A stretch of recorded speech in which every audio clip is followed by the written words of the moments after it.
So, how about that? The British Grenadier song from one of my favorite films about the Revolution called The Patriot with Mel Gibson. And we'll see some of that later on.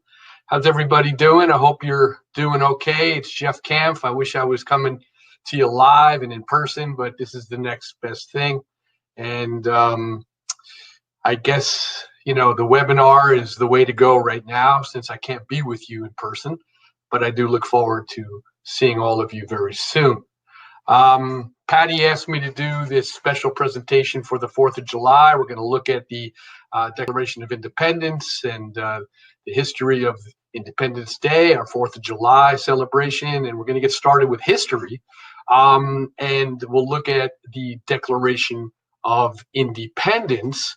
And let's do that right now. And then later on, I'm going to take you to Walt Disney because Disney has the greatest 4th of July fireworks in the world. So we'll look at that and have some fun later on. But let's get started with looking at our Declaration of Independence. Of course, our holiday is pretty much sculptured around our Declaration of Independence. It's the expression of the American mind, Thomas Jefferson. 90% of today's Americans have never heard of what you are about to study. Well, I can honestly tell you as a college professor, that is true. In fact, many of my students get the American Revolution mixed up with the 1861 to 1865 Civil War. It's unfortunate, but let's bring back humanities and history into our classroom. But that's for another day.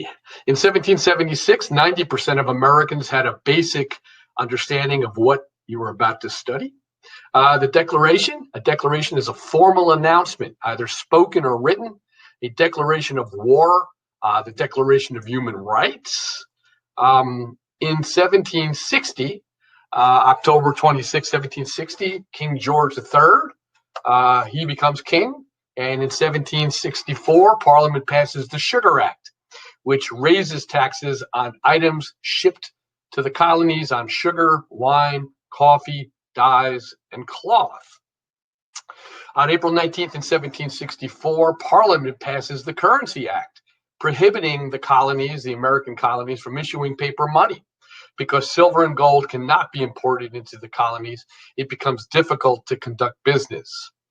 In 1765, the Stamp Act, the English imposed a tax on most papers involving business transaction, newspapers, playing cards, and other items. Again, things were starting to get too costly. In 1767, the Townshend duties, the English imposed duties on the colonies on imports of lead, glass, paint, paper, and tea. Of course, lead and glass, they really, when you think about windows and the lead and the glass, this was a part of construction, and that's how a lot of people made money. In 1770, the Boston Massacre, English troops occupied Boston because of American opposition to the Townshend duties. The hostility of the citizens on March 5th, 1770, caused the crowd to pelt the soldiers in front of the Boston Custom House with snowball sticks and other things. The soldiers fired, killing 5 and wounding 6 others. In 1772, a committee of correspondence began in Massachusetts. It began in Massachusetts through correspondence. Thoughts and grievances were shared by the colonies. This really was not the bullet heard around the world, but the Boston Massacre really is one of the first serious incidents that took place before the Revolutionary War with England. In 1773, the Tea Act. It empowered the East India Tea Company, owned by Britain, to export tea directly. This caused damage to the American merchants. In 1774, Intolerable Acts allowed certain people accused of crimes to be tried in England rather than local trials, provided for the quartering of troops in the homes of citizens, and it allowed the king to appoint members of the governor's council rather than be elected. Imagine a knock on the door and British soldiers are there to occupy your bedroom. Not very, very cool. Just a note, we of course know about the Boston Tea Party, but there were actually similar acts all around different ports up and down the East Coast of the United States. In 1774, the First Continental Congress, all colonies except Georgia were represented in Philadelphia. The colonies' problems were discussed. A message was sent to King George III stating the colonists were loyal to him, but the rights of the colonists must be respected. The Congress decided to stop trading with England until they were allowed to take part in governing themselves. So the crisis, as you can see, is heating up. In 1775, Lexington and Concord, the British sent 700 soldiers to Concord to seize arms stored there. And as they passed through Lexington, they were faced with a colonial militia. A shot was fired, causing the British to open fire, killing 8 Americans and wounding 10. The British found few military stores in Concord, but on their way back to Boston, they were repeatedly ambushed by colonial militia. The British lost 73 and 174 wounded. 26 soldiers ended up missing. And yes, this was the shot heard around the world. This actually was the beginning of the war. A wonderful book I would recommend right now called The British Are Coming by Rick Atkinson goes really into the Concord shot, if you will, the shot that was heard around the world. I've been to Concord. There's lots of fields there. Our militia absolutely sort of went undercover and ambushed, the British soldiers. This was quite an event. And yes, it was the beginning of the war. In 1775, the Second Continental Congress, all colonies were represented. A Continental Army was decided upon, and George Washington was chosen as our commander-in-chief, our first president of the United States, but actually the first commander, our general-in-chief. In 1776, Common Sense by Thomas Paine was published. Tom Paine stated that King George III was a tyrant, and it was time for the colonies to break away from England. 1776, July 2nd, Congress adopts a motion made by Richard Henry Lee of Virginia that these united colonies are and ought to be free and independent, that they are absolved from all allegiance to the British Crown, and that all political connection between them and the state of Great Britain is and ought to be totally dissolved. So this was our break. This is the beginning of the Declaration of Independence, our Declaration of Independence. And of course, on July 4th, 1776, our Declaration of Independence was signed. John Adams led the Second Continental Congress. Thomas Jefferson. The unanimous declaration of the 13th United States of America in Congress, July 4th, 1776, when in the course of human events, it becomes necessary for one people to dissolve the political bands which have connected them with another, and to assume among the powers of the earth the separate and equal station to which the laws of nature and of nature's God entitle them. A decent respect to the opinions of mankind requires that they should declare the causes which impel them to the separation. I'm going to skip this, and we're going to do something even better. We're going to look at George Washington read the Declaration of Independence. So let's take a look at that right now. This is very special. I think you'll really enjoy this. John.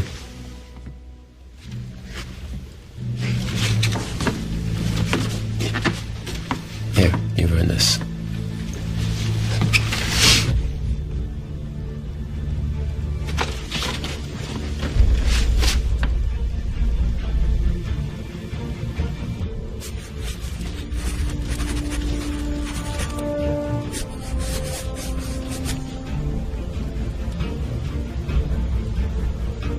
Sure you wrote it big enough? Yes, old King George should be able to see that.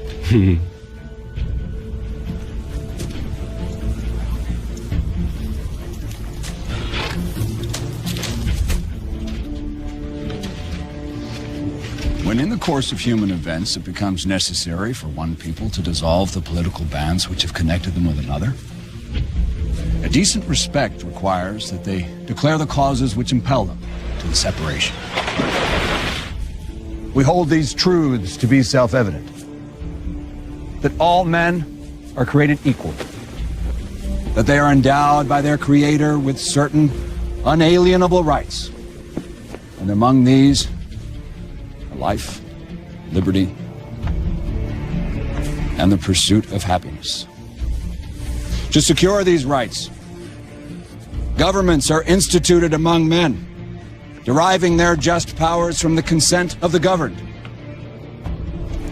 And whenever any form of government becomes destructive of these ends, it is the right of the people to alter or to abolish it and to establish new government.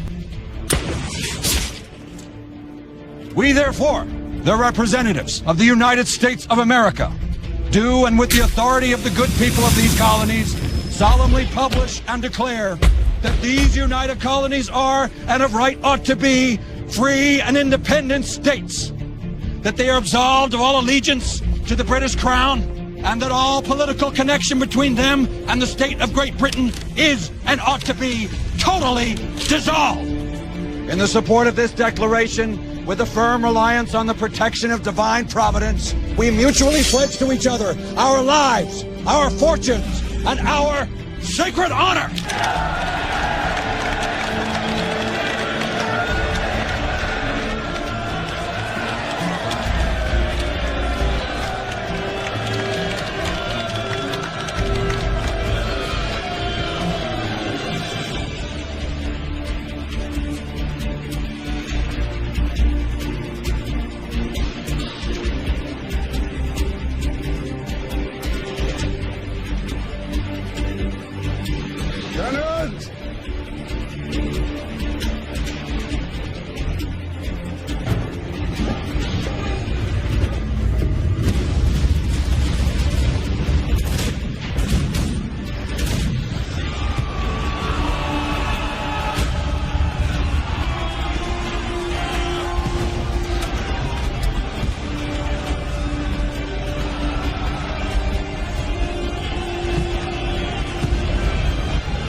So as you can see at the end of that video, it's just unbelievable the amount of sacrifice that these patriots, in order to gain independence from Britain.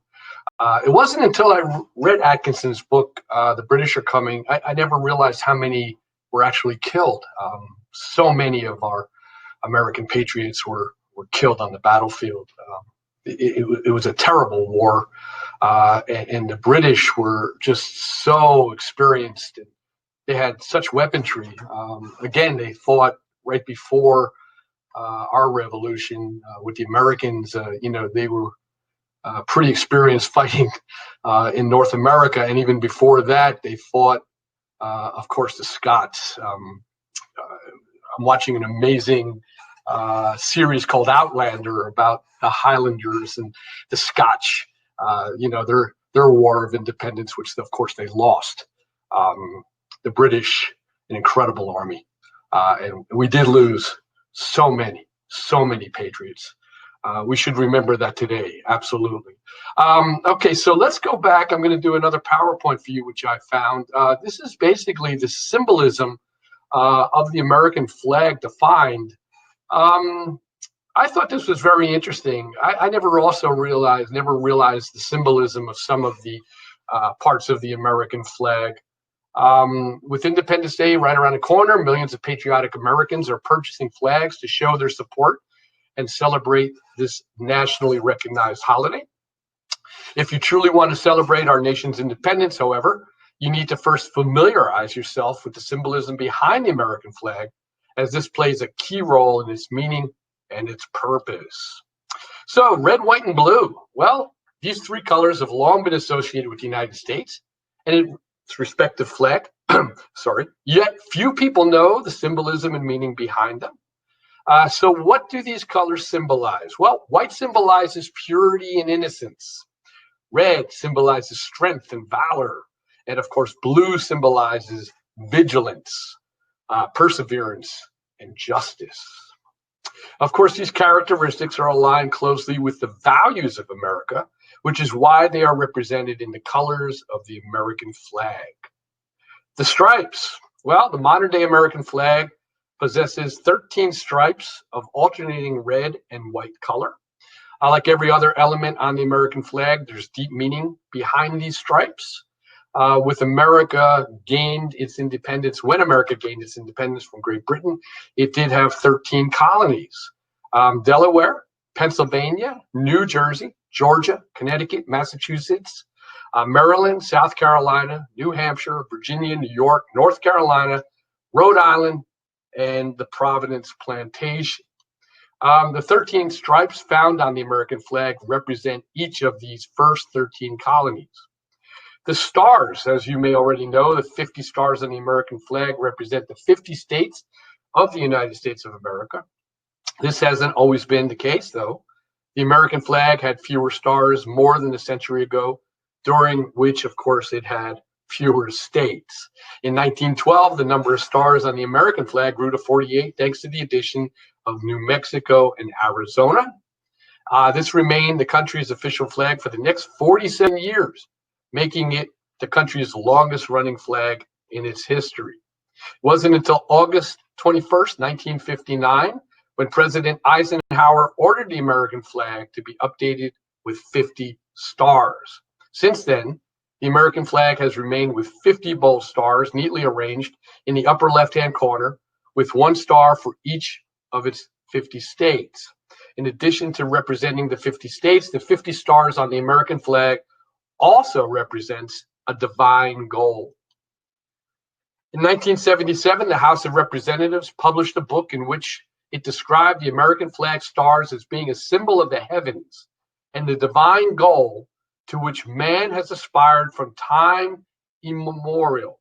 The stripe is symbolic of the rays of light emanating from the sun. So, again, how important is this information in today's times? We should all be thinking about that. So, with that in mind, let's take a look at some of the history that we might not know about our Revolutionary War. The Revolutionary War looms large in American history as the moment when our newborn nation won its independence from Great Britain. But as well known as the Boston Tea Party, George Washington, Paul Revere's Ride, and Betsy Ross are, there are still some facts that we bet you didn't know. For starters, there wasn't just one Boston Tea Party, but two. In March 1774, 3 months after the original Tea Party, 60 men boarded a ship called the Fortune and dumped 30 more tea chests into Boston Harbor. Similar protests over the British government's Tea Act later spread to other colonies, including Maryland, New York, and South Carolina.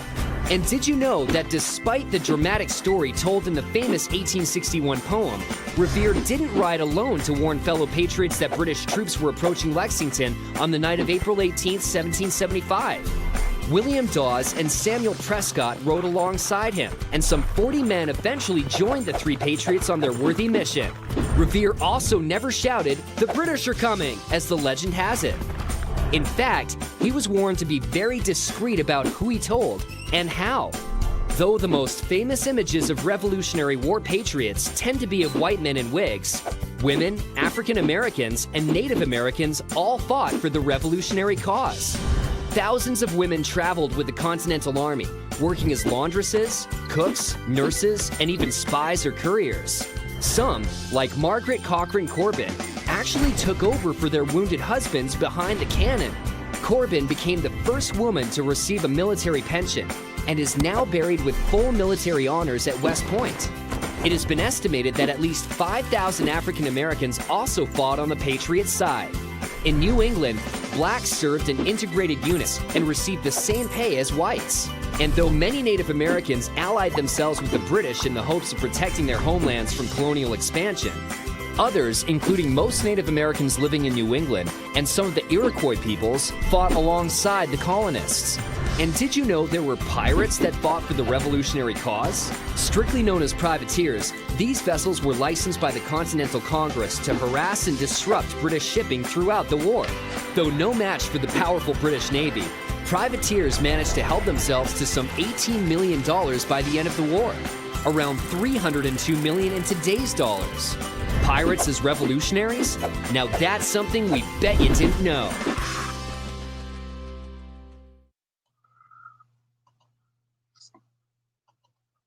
So the History Channel always has really wonderful things posted on their website. I love going there because you do find out so many new things, stuff you didn't know about all kinds of history. So with that, let's do a revolutionary song. You know, I'm into music, and I love patriotic music. This one is one of my favorites. It's called the American Revolutionary Song. This is the Liberty Song, one of my favorites. I hope you enjoy it.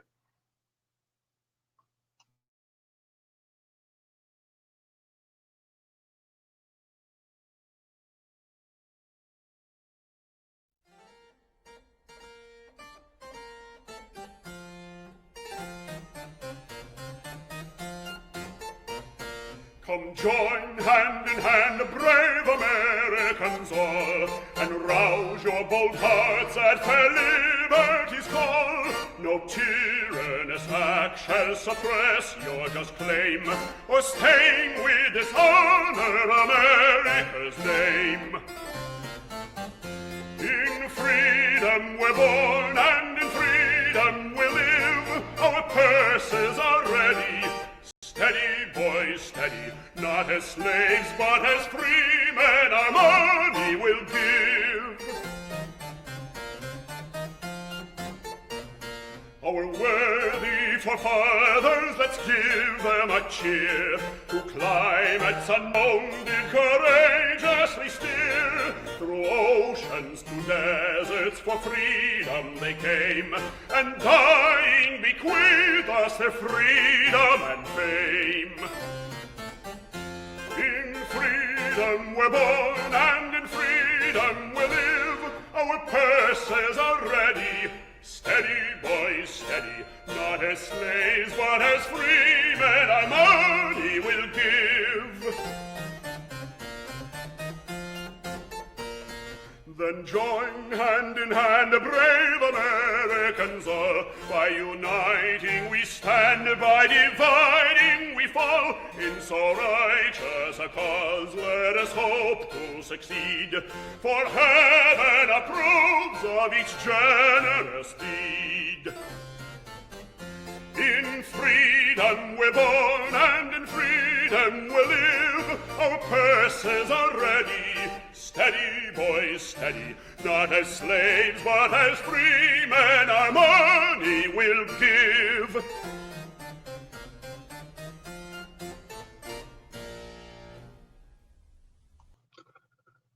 So, not as slaves, but as free men our money will give. Our revolution was the first domino in the most amazing events in world history. When we think about 1776, we can go up to around 1789, and we can look at the French Revolution, and from the French Revolution we can go to 1791, look at the Haitian Revolution, the first major slave rebellion. Slave rebellions from the Haitian Revolution to Jamaica, to the West Indies, to where I grew up in St. Croix. So again, our revolution was the first domino in so many world events. Not as slaves, but free men. It's so important to think about that. So let's take a look now. My favorite movie was The Patriot when it comes to the history of the revolution. So let's take a look at some scenes from The Patriot, a great film. If you've never seen it, I highly recommend it. Also, I recommend another book. We played the Liberty Song. This wonderful book called The Songs of America by my favorite historian, John Meacham, along with Tim McGraw. Tim McGraw, the country singer, wrote a book. It's called The Songs of America. I would recommend that if you like patriotic music. Goes from our revolution all the way up to current when it comes to protest and revolution patriotic songs. So let's do some great scenes from the movie The Patriot.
I'm sitting here with goosebumps. You see that American flag in the middle of battle.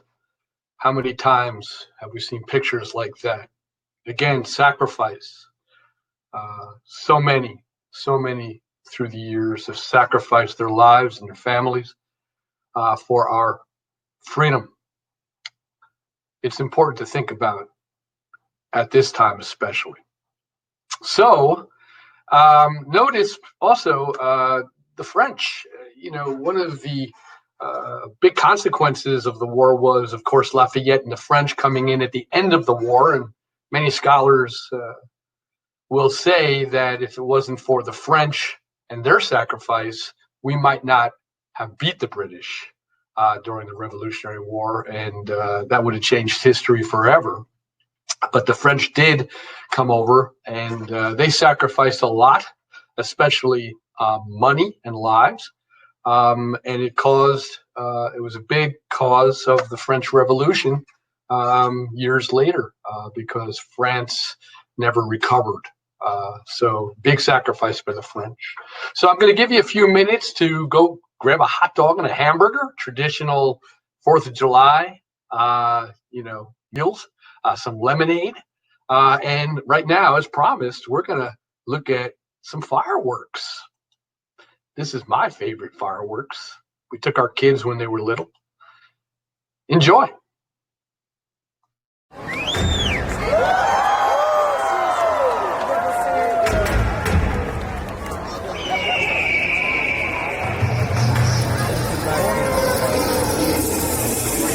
America, a land where eagles soar. Since history began, its people have celebrated the magnificence of this land.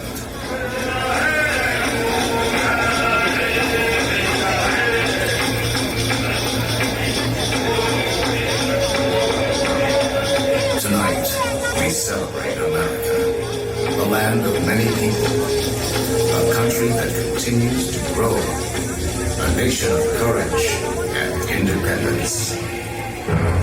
America, the beautiful.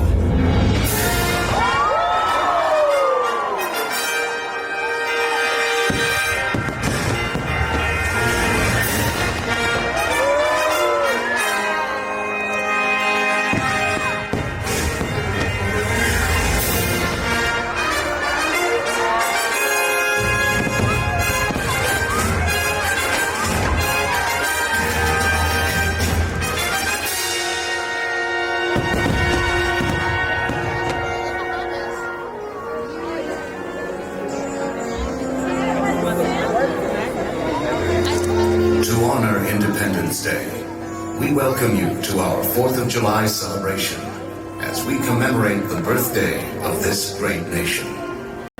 With joy, we celebrate the United States of America, a vast mosaic of individuality and inspiration, a vibrant palette of cultures and colors, a country whose pioneering spirit continues to live on in the hearts and minds of people who cherish freedom in this land and around the globe.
The spirit of America continues to inspire those who believe in their dreams.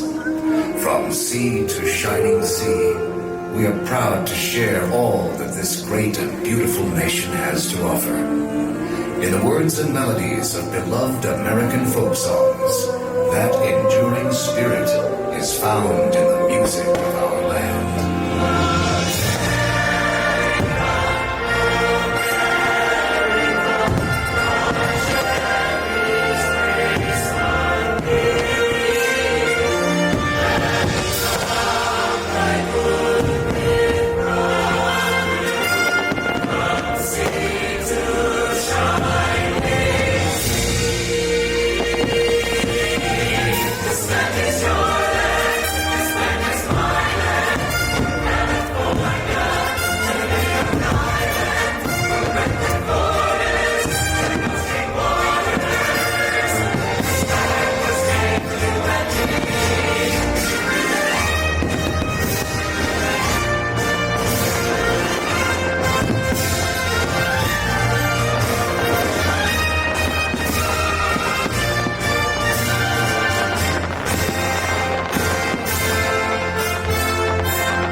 Just as the 50 stars and 13 stripes are so grandly united upon Old Glory, our nation's flag unites us all.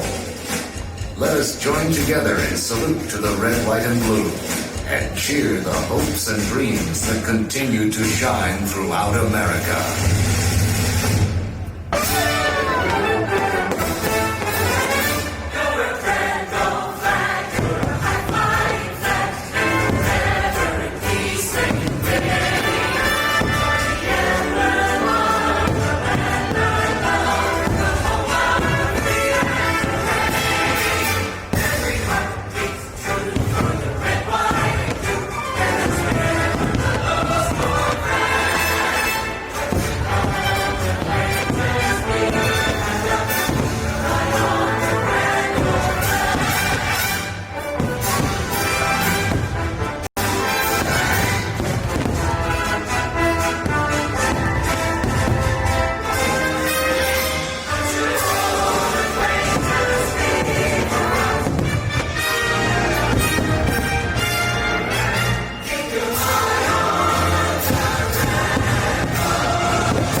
Wow, how about that?